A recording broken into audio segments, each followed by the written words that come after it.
Welcome to the Financial Side of Life podcast. Our mission, to empower you with smart financial strategies and show that it's possible to get a college education, save, invest, retire, or do whatever makes sense to help you live your best life. We'll meet amazing people and professionals who will share stories about how they do it, and together we hope to bring a little sanity to your complex financial life. And now, here is your host, Certified Financial Planner Pro and founder of Avea Financial Planning, Angie Furubotten-LaRosee. Hey everybody, Angie Furubotten-LaRosee here, and I want to welcome you to the Financial Side of Life podcast.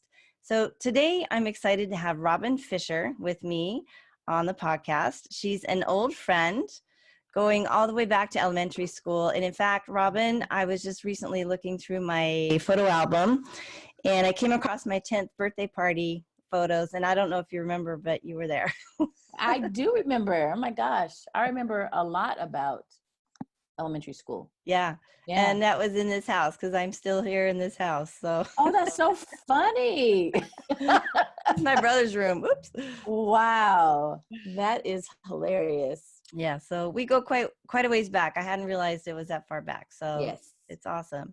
But as happens, you know, we graduated high school together. Life sometimes just kind of goes on and we actually have lost touch a bit. And so I knew that she was doing a lot of very interesting things. So I reached back out and here we are today to hear all the details. So thank you, Robyn, for joining me.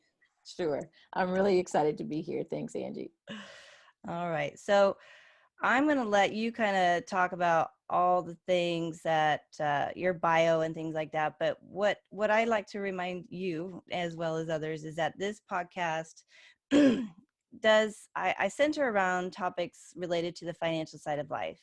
And many of the conversations that I like having are talking about education, higher education, leadership, you know, careers, taking charge of your financial life so that you can live life on your own terms, and especially how these things pertain to women.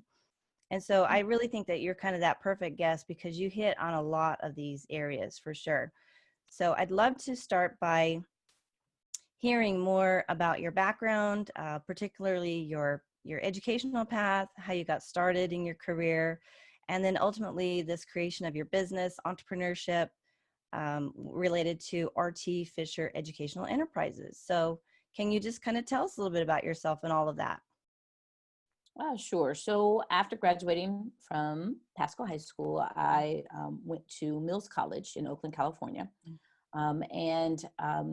While there, got really involved with, I still was very much involved with journalism because if you may recall, my background even at Pasco High was editor of the newspaper. And so I was really into journalism, really into political journalism. And after graduating, went to the California State Senate and wanted to really pursue a career in political journalism.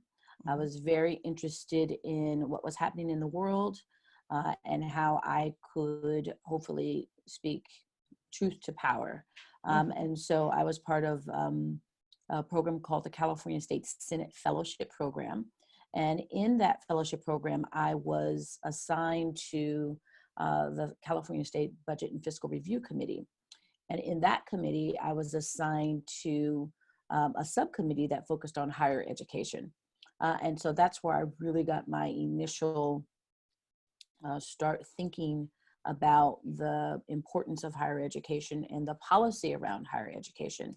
And from Sacramento, the senator that I was working on behalf, his name was Senator Al Alquist, asked that I, on his behalf, go to his district, which was San Jose, California, and help an initiative there that was being run by the mayor at that time. Her name was Mayor Susan Hammer. So I moved to San Jose and helped with an initiative around community engagement in San Jose, California. And while there, working with education topics primarily, but around engaging community around education topics, I was then asked to support an effort called the California Student Opportunity and Access Program, or CALSOAP for short, at San Jose State University, And as the director of that particular program, my job was to increase the number of underserved California students to be better prepared for higher education. So we were based out of San Jose State University, and we worked with a number of high schools and middle schools to ensure that students and their families knew what the college going process was about and how best to prepare from it, from soup to nuts, A to Z, and what that really took and what that meant. So I spent about 5 or 6 years there. And it was there that I started to get more involved with statewide initiatives around the college going process. And that's when I started to get hints that maybe I could do this above and beyond being a part of an institution. Maybe I could serve in a different capacity in my own consulting firm. And that's how R.T. Fisher Educational Enterprises was born in 1999. So we are now in our 20th year of providing a variety of educationally focused activities, primarily to the state of California. But we also do work with the College Board, which is a national effort that we've worked on for several years, as well as with ACT and some of the other college-focused national organizations. But we primarily are focused here in the state of California. Okay. So that's in a nutshell what I've been up to. Fantastic. Okay, so what kind of challenges did you face early on getting your business going? Well, first of all, I'm not a business person. I didn't intend to be in business. And so this is what happens a lot of with folks who think it sounds wonderful to be in business for yourself, right? But I wasn't a policy person. I was an educator. I was a great communicator, but a business person, absolutely not. Had no idea what I was getting myself into. And so that was a huge challenge. I was able to acquire contracts. I was able to, have projects that would pay me, but I had no idea about the kinds of folks I needed to support me. I didn't really know really about the whole idea of planning, business planning, and what that was about. So I took a couple of courses at a community college and, got some certificates to say that I kind of knew what was going on, but I definitely, those first few years maybe 5-6 years, I was really struggling to become an actual business. I could do what I could do and people liked what I could do and I could deliver, but I wasn't able to really take care of myself and actually kept my job for the first 5 years of my, once we acquired the business. Right. So I could save money and I could figure out what I needed to do. And that's what was my saving grace, is that I still had some income from my primary employment. Yeah. And I love hearing that, because I'm in year 2 of my business, and I'm surrounded by other advisors through the XY Planning Network. So I get to hear other people's stories about their startup years, and it's never easy. It is not easy at all. These first years, they're so lean and slow, and you just feel like, oh, it's never going to happen. And it does, and it's that I have a little reminder to myself. It says, grit, stick with it, because you can't quit. And so, when we're talking a little bit about entrepreneurship, and, for a lot of people, that's a dream. That's something that they think they want to do, is work for themselves, which may or may not be, all it's cracked up to be. But the fact that it took you 5-6 years, I'm finding out the same thing, in order to be self-sufficient and so on, and not quit. That's a message right there. I think that's worth hearing, because we think that things might happen overnight and they just don't. So that's exciting. And plus you did it thoughtfully, I think, by keeping your job, probably had the medical insurance and all that other stuff that goes along with the job. So that stability in giving you that flexibility to actually go after what was important to you, which was your new business. Yes, it was. I mean, I did, and you have to have, you assess your risk, right? I'm pretty high risk. I take really calculated, but I can stand risk. Only because I know that I'm really confident in my skills. So if something didn't happen, I knew I could get a job. I knew that I could, take care of myself. And so because I was betting on myself, it allowed me a little bit more risk to step out there, especially when I decided to leave my job and really step into this full time. So yes, I made sure that I was, I had several months of contingency funds, but also just stepped out on faith too, and hustled really hard those couple of years after I left my job, because I have a little bit more tolerance for risk than some. And then I really realized then, oh, maybe I am an entrepreneur, because that's when I was really thriving, was when I really had to be very creative and thoughtful about how to make this work.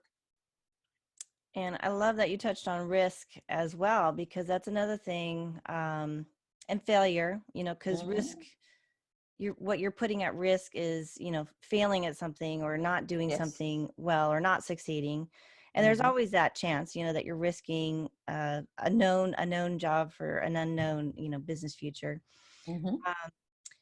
I've started to kind of rethink my opinion or my belief in taking risk and failing in general, because now I'm raising kids, and my opinion used to be a little less, okay, get good grades kind of a thing. It was always that mantra.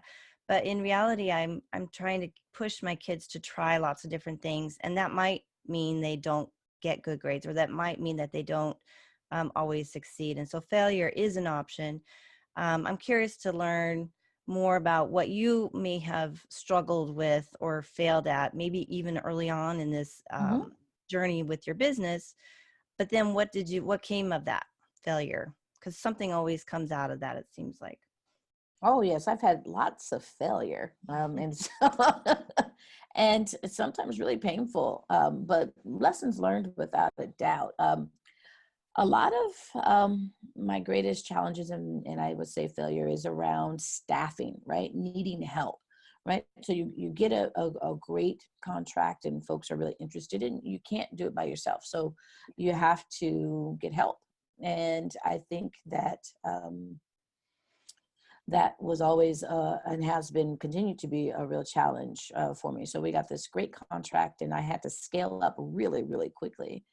And we weren't ready to scale up that quickly, but we did it because it was a great opportunity. And so when you go from 10 to 60 really quickly, and you then begin working to manage this scaling of folks that you now are responsible for. So the obligation shifts from you in a small consulting firm to this large, group of folks that you are ultimately legally obligated to ensure that you are meeting payroll on a biweekly basis, that you are ensuring that you have space for those folks to be in. So my overhead also had to scale up. So it was a contract that lasted for about 4 years, where I literally was working basically to pay rent and pay employees. And when that contract was over, we then didn't have the same, because I only worked on that contract. I didn't have other contracts to support after that one was over, right? And I didn't plan for it to be over. The client had financial issues and they had to downsize, which means that we had to downsize. And it was really painful to have to figure out how to lay folks off, how to still have overhead that you were responsible for a number of years because you signed a lease. So for a number of years after that, I was really taking on work to pay for things that had happened in the past. And it was a great lesson to learn around how not to do things, but it also taught me about how to manage with very limited resources. It taught me how to plan significantly better. It taught me really that was my MBA, because I learned how to be a business person really quickly, with great help. I had some great mentors, but that was the failure was not knowing what to expect. And the learning from that is that that will never happen like that again. So what we call it, my mentor called it, is that I had this big whale, and this contract was a whale, and it was awesome. And we ate the whale, and we ate the whale, and we ate the whale, but it didn't give us any time to do any other fishing. So we didn't have any salmon, and we didn't have any smaller mid-sized contracts. We just had this great big whale. Okay. But when the whale is gone, then you see that you've depleted all that you can. So what it taught me is that I now focus on lots of mid-sized contracts, little contracts, a diversity of different kinds of resources, so that I'll never get put in a position again where there's one major contract that's dominating all of my space or our company's space, such that we're not able to really ensure that we're seeing the ocean as a whole, rather than just this huge, wonderful win that, as everything, it will be gone, it will be eaten. And so I would say that was the most powerful lesson learned from a failure that still to this day has repercussions. I'm still trying to recuperate from that particular situation. It's exceedingly better. And I've learned so much, not like that, but it definitely hit our organization pretty hard. Right. So, looking back, would there have been, aside from the one whale concept, would there be one other kind of major thing that you would have done differently if you had it to do over again? I probably would not have acquired a brick and mortar as quickly as I did, or expanded as quickly as I did. Overhead for brick and mortar is really outrageous. Yeah. And I'm now going to the other end. So I've started in my home, and then I got a smaller space, and then we got this huge space. It was beautiful. It was awesome. We were able to accommodate and do all kinds of things that we wanted to do.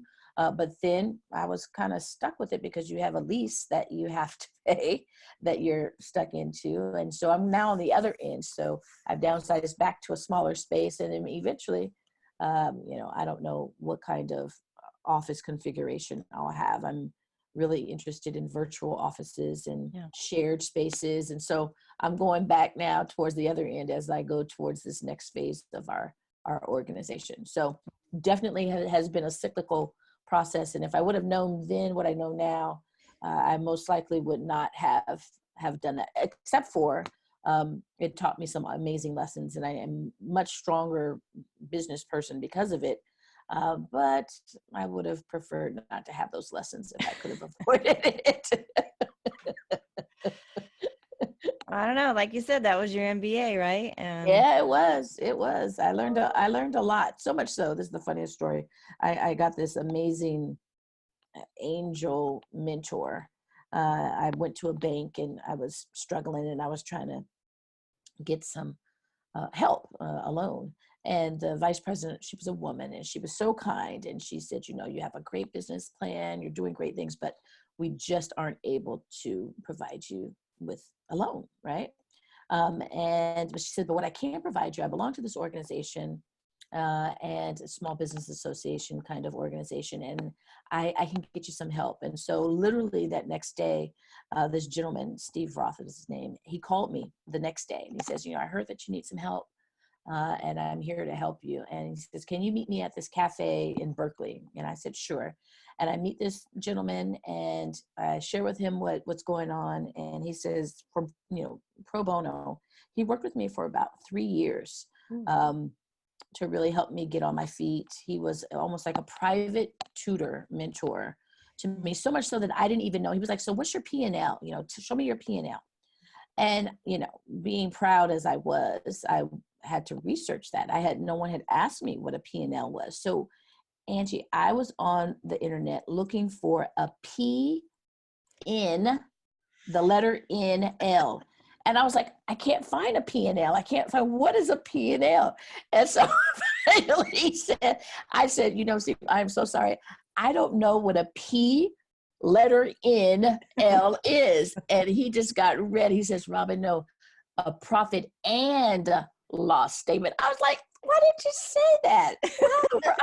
How in the world would I have known what that was, right? That's how much of a business person I was not. Right. So, Oh yeah, that private tutoring and mentoring and his support over those years really helped me to be able to become a much more savvy business person. So I would say I'm more prepared to have conversations, financial conversations, than I was 10 years ago. Yeah, and you bring up a really good point that, and I've heard this over and over again, that none of us succeeds on our own, right? No. And that's just a perfect example of building a team or building a network or building the support that you need, whether Yes. it's through family financially, because, you know, I'm building my own business. I need family financial support just to keep our, you know, groceries in the refrigerator and gas in the car. I need support from other advisors, because that's how we learn and share. So I have study groups, and we meet every week, you know, but we're virtual. We aren't even here in town locally or anything. It's just having that connection with other people who are like-minded, doing the same thing you're doing, having a connection to people who have already maybe been ahead of you and are teaching you things that you didn't know about, like the P&L statement. And boy, just surrounding yourself with that network is to me, one of the really important keys to success, especially since it can take so long, that 5 to 6 year time frame, right? So Yes. such a good point. Finding people to mentor you, and then in return, you know, we mentor people below us, you know, younger people or people who come behind us. So Absolutely.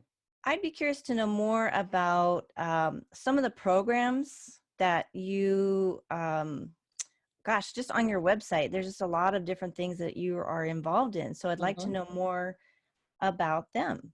Okay, sure. Let's see.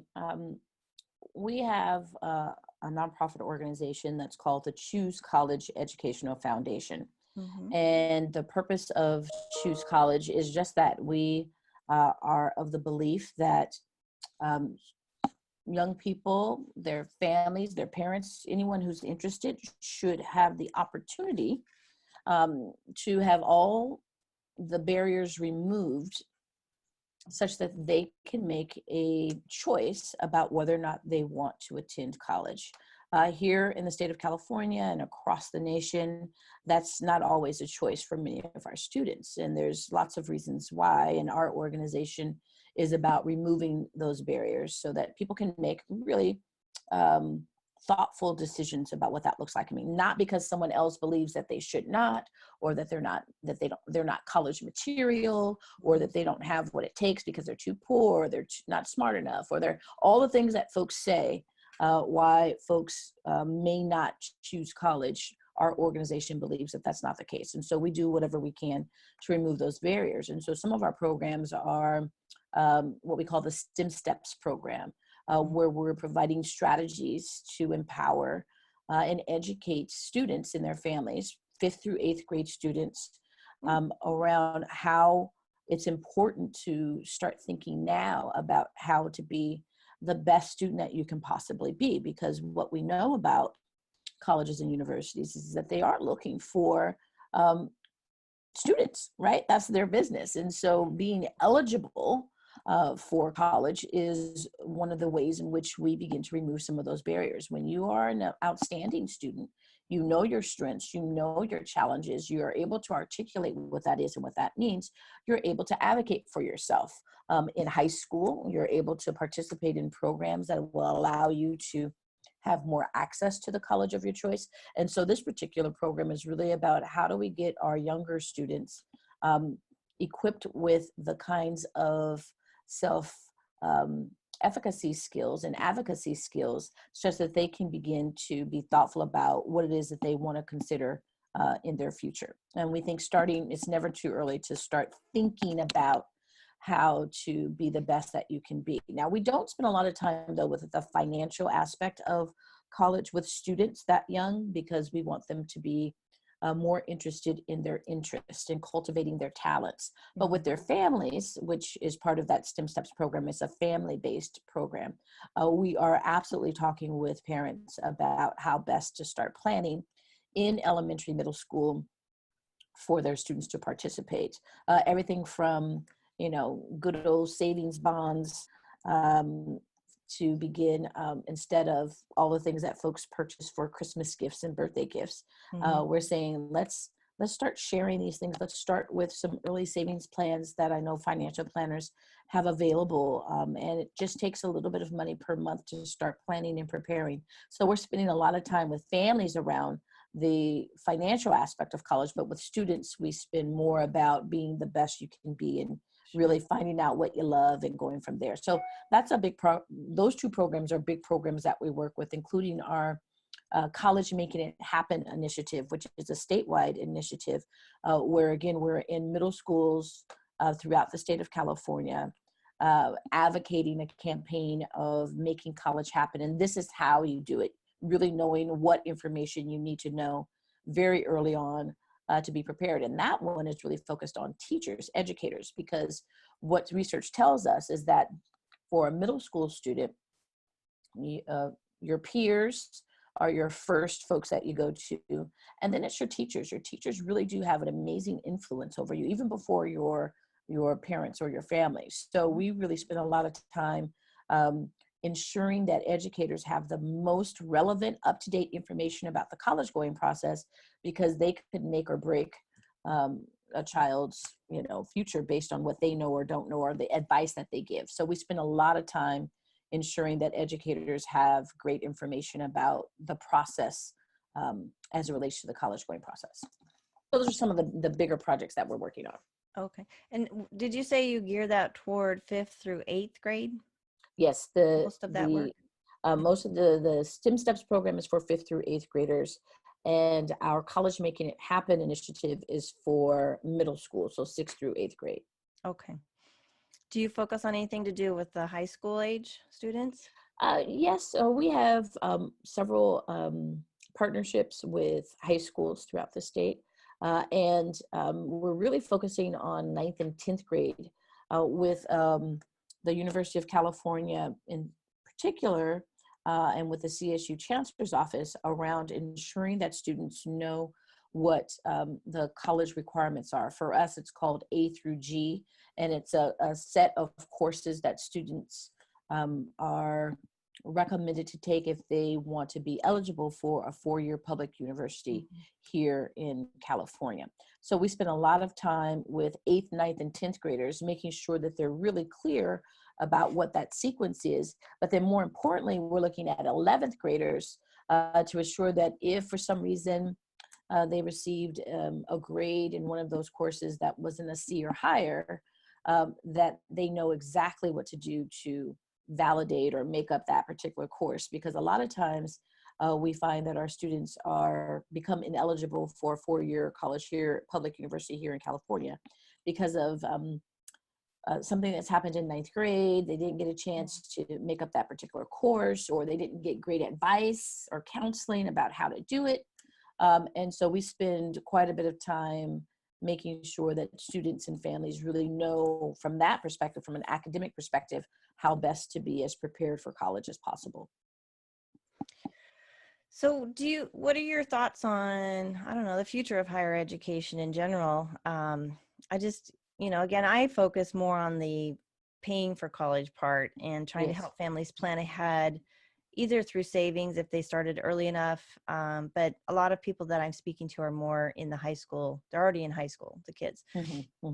And so now it's just a matter of like college selection, and also figuring out what resources do they have available to apply towards college, and how does that look for 4 years? How are they going to actually pay for all 4 years? So that's one thing that I do. But we all know that the loan balance, I think, is 1.5 or 1.6 trillion right now for student loans. I think there's somewhere around 43 million student loan borrowers. And I feel pretty strongly that it's okay to borrow to go to college, but it's not okay to borrow so much that it burdens your future self, or your parents who might have retirement on their horizon. So I'm just curious, your thoughts, if do you see any changes coming down the pike as far as affordability in college, or are families preparing better for going to college? What are you seeing kind of on the forefront? Well, that's a great question. Um, there are 5,300 college choices in the United States. Yeah, lots. And because of that, I think that there is a fit, and a fit with respect to a financial fit, respect to a social fit, fit to an academic fit for anyone who really is serious about wanting to go to college. And that really means then that you really have to do your research. You have to plan ahead. And I do think that the idea of affordability, taking advantage of what each of our states have available. Here in California, we have the California Student Aid Commission that really is focused on financial aid and what that looks like. We know a lot of our private and independent colleges are really progressive, a lot of them, with respect to financial aid and how best to support families around how best to have their student attend college. And I'm really, I was a worker. I worked through college, and I did take out loans myself and my family, and I learned how to responsibly pay those back. And I looked for ways in which to do that. So giving families as many different options about how to do that. What does work study really look like? What does summers really look like? I remember coming home to Pasco, and I had 3 jobs during the summer.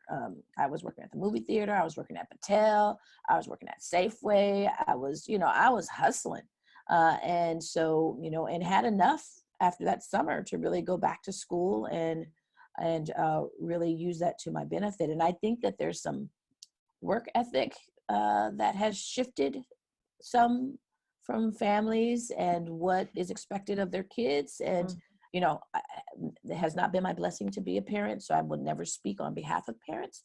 However, because I work with a whole lot of kids and a whole lot of families,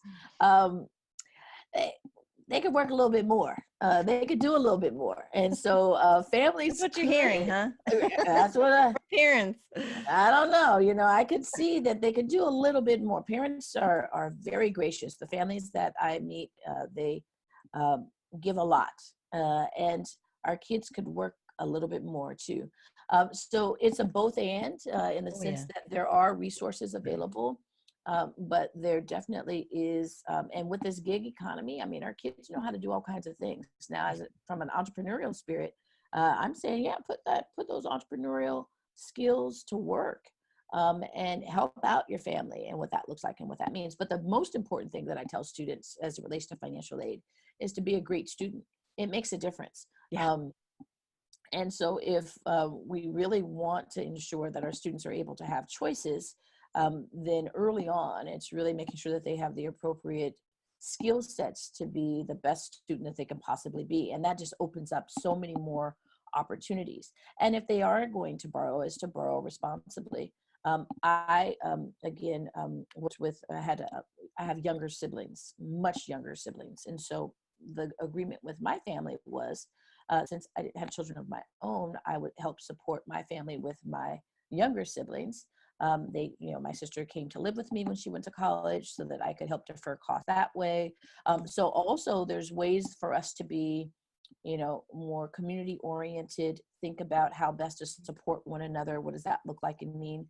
And it did make a difference that she didn't have to have much debt coming out of school, because as a family, we decided that we were going to support in this particular way. And that's the way that I could contribute to the family and to her education. So there are ways that I think that we just need to be creative and thoughtful and do things the way that folks used to do it, in addition to some of these other ways. But I think that there's so many options and choices that shouldn't be— financial reasons don't have to be the number one reason why students aren't going on to college, especially if we're thoughtful about all the different ways in which we can support one another. Yeah. I like your approach to the creativity, and I would agree 100% that in my own situation, because I have a son who just started college at Oh, our local state. congratulations. Yeah, I know, at Washington State University. Go Cougs, right? So, All right. but I made a video on this because my experience has been that it took a village. You know, it took us as a family, and it took him being the good student, like you said. It Yeah. took my parents. They contributed to savings plan in a 529 plan. Mm-hmm. It took another aunt, my husband's aunt, who did not have children of her own either. And she also saved for all of her nieces and nephews in Mm-hmm. 529 plans. And then she passed away just a couple years ago, and we were the beneficiary of her planning. And Mm-hmm. so it really did take a village, in addition to my son working as well. He worked 2 jobs last year as well, high school Sure. internship and then a summer farm job. So I like that aspect of like what you said, as far as it, if finances shouldn't be the number one reason why, you know, somebody doesn't go to college. There are a lot of creative options out there. Mm-hmm. I just don't know that people realize that, or what I'm trying to get people to do is to have them sit down and kind of map it out. Here are all of our creative choices. Mm-hmm. What's it look like? What are those numbers coming up to? And what's the gap? You know, what's the difference? And maybe that's what we have left to either borrow or figure out another creative solution to paying. So that's an interesting comment. I love that. Fantastic. So I wanted to ask you a little bit. You are, I would describe you as, you know, highly educated. You're a business owner. You're an advocate for young people. And then, so all of these things mean that you're a cheerleader for others. So what gets you inspired? Uh,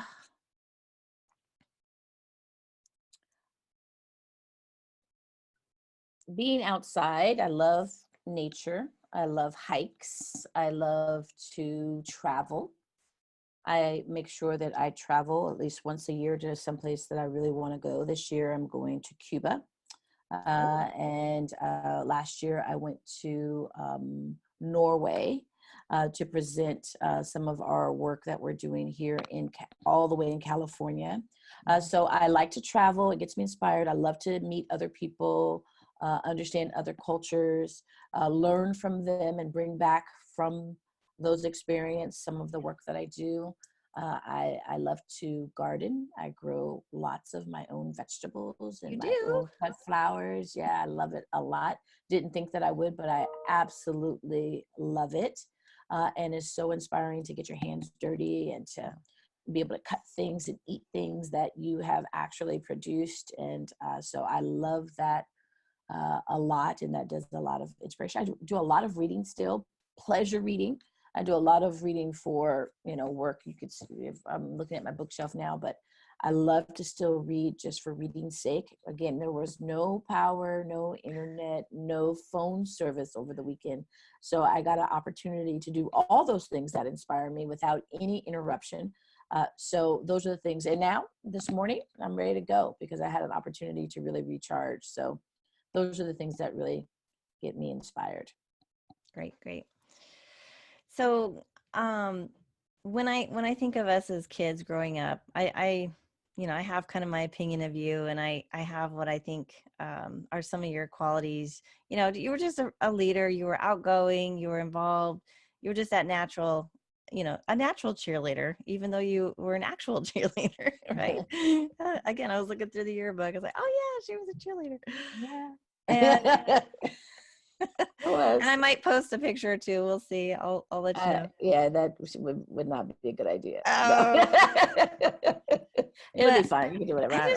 I wonder, where did you develop where do you think that you developed some of these, especially like the entrepreneurial or the, you know, the advocacy? Where did you develop some of these interests and talents that you have now that you're sharing through your business and through the work that you do? You know, I don't know. Who knows? You know, I come from really humble beginnings. You know, it was just me and my mom for a really long time, um, and then even still with our family as it changed and grew, we were still, you know, really humble folks, but we used everything, and we were involved with everything. I think it has all to do with my parents and my grandparents, and just making sure that I was exposed to as much as I could be exposed to, in spite of having really humble beginnings and what that looks like and means. I think that I appreciate and am so grateful for all the opportunities that I've been afforded, and folks that have really believed in me, and have poured into me and have really been my cheerleaders. I think that is just a reciprocal feeling of, I'm a born advocate, I think. I'm always looking out for folks that kind of grew up like me, under circumstances like me. And I think that definitely is one of those places where it comes from, is being able to be exposed. When I grew up in Pasco, I had so many different kinds of friends. You know, we all had different backgrounds. We all had come from different families, but we got to know one another. We got to spend time with one another.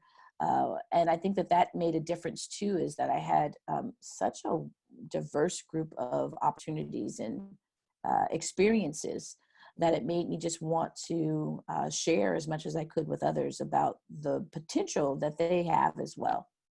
Because folks saw that I had potential and chose to invest in me. And I feel like that's my job now, is to return the amazing favor that was given to me, and the grace that was given to me as well. And your mom's an educator, right? She is. So, she is an educator, a retired educator. And I, she is one of the most inspirational and people that I know. And I admire her greatly. And I did not want to be a teacher. And primarily because I saw what it was like. You know, she worked so hard for other people's kids. And, well, sometimes it's like, you're at your school, I want you to come do this with me. And she was so dedicated to other people's children. And I think that it rubbed off on me. You really have to be a special, I think, individual. And she definitely was that cares and loves on other folks' children like your own. And although I didn't want to be a traditional teacher, the apple didn't fall too far from the tree, because I'm definitely in education, and I'm definitely doing it in the way that I wanted to do it. But it definitely is because I was exposed to so many amazing educators, including my mother, but definitely growing up in the Tri-Cities, just amazing people who dedicated their lives to this work. So I think that has a lot to do with it as well. Yeah, I agree. Who are some of your favorite teachers? Let's see. We've lost a lot, so they're not always around anymore. Yeah, let's see. I see my Miss Mitchell was at Captain Gray, and she was my only African American teacher that I've had K through 12. Really? Yeah, and so I remember her because she was young and so pretty and stylish and smart. And 70s, right? I don't know. It would have I been don't remember. elementary. Yeah, I don't think of time like that, Angie. So I don't think in decades like that. It was whatever grade it was. I don't even say what grade it was, I don't think. But anyway, it was a long time ago, but I remember her vividly. And to this day, like I said, K through 12, she was my only African-American teacher. And so I have others. I'm shocked. Yeah. Yeah, I have others that were amazing teachers that I love, Mr. Brown and Miss Jones and all kinds of folks that, again, have poured into me. Oh, Miss Mannion, of course, I love Miss Mannion to death. Yeah. But it was that first teacher that looked like me, that made me believe that I could do whatever I wanted to do, that still sticks with me today. Mrs. Mitchell. Mrs. Mitchell. Or Miss Mitchell. I don't know if she was married or not. Ms. Yeah. Miss, probably in the 70s, it was Ms. Mitchell. Maybe so. All right. So tell me, what's coming up next for you? What's on the horizon? We're launching this big College Making It Happen statewide activity that's taking place in April. So we've been working with what's called the California Educational Roundtable to launch that. And so we're excited about that, and are looking forward to reaching almost 200,000 middle school students this campaign. So we're excited about being able to impact lives in that way. And so that's what we've been focused on. And we also do a lot of work across the state with a program called the California Gear Up program. And it is in 4 regions across the state where we are doing lots of professional development with educators in content-based mathematics. And our area of specialty and expertise is around intervention and how best to intervene either for rigorous remediation or for acceleration and enrichment, how best to do that and when does that look like. So we are working in 4 regions throughout the state, really trying our best to ensure that students that require what they need, our teachers are able to support them. So those are the 2 big things that we're working on right now that is taking up quite a bit of our energy and time. Fantastic. And where can people connect with you or learn more about you and what your company is working on? Well, they could definitely check out our website, rtfisher.com, pretty easy to get to, or choosecollegeforlife.com, which is what we really believe is that you're not choosing college for 4 years, you're choosing college for life. It really changes a life's trajectory. And we're really wanting folks to realize it's not about getting a job afterwards. It's not about, how much money you can make. It's about the opportunities and the enrichment opportunities that your life shifts when you get an opportunity to choose college, if that's something that you really want to do. So those are the ways that folks can get in contact with us. Fantastic. Well, Robyn, I like to wrap up my conversation with people by asking, what would you say would be your key piece of advice to listeners about pursuing their best life? I think that the best advice is really this idea of you can have it all, but maybe just not at the same time, right? So really being thoughtful about the things that you may really desire and that you could have that, but you just may not be able to do all of it all at the same exact time. And that delayed gratification and planning really is about a full life and what that looks like and what that means. And so that advice was given to me, and I live by it, and am glad to share it with others, is that you can do whatever you want, just maybe not all at the same time. So true. I mean, life is kind of in waves at times, Absolutely. or seasons, you might even call it. Exactly. And come and go. And I'm in the season where I'm starting to be an empty nester, and it's actually freeing me up to have more opportunity to work on business and my personal pursuits, not just children related. So it's a new season for us in this household, and not being able to work on everything all the time is so true, and good advice. So Robyn, I want to thank you so much. It's been so good to kind of get back and chat a little bit. Gosh, I'm sure we could talk personal stuff for hours for sure. So we'll have to schedule some other time to catch up as well. But thank you so much for coming and talking about what you're working on and your background and how you got to where you are today. Because I think it's just always amazing to hear how other people do it. What did they do? How did they do it? And where are they today? So it's been awesome to catch up with you, and thanks so much for sharing your story. Sure. Thank you, Angela. It's good to see you again and catch up. And I appreciate the opportunity anytime. Awesome.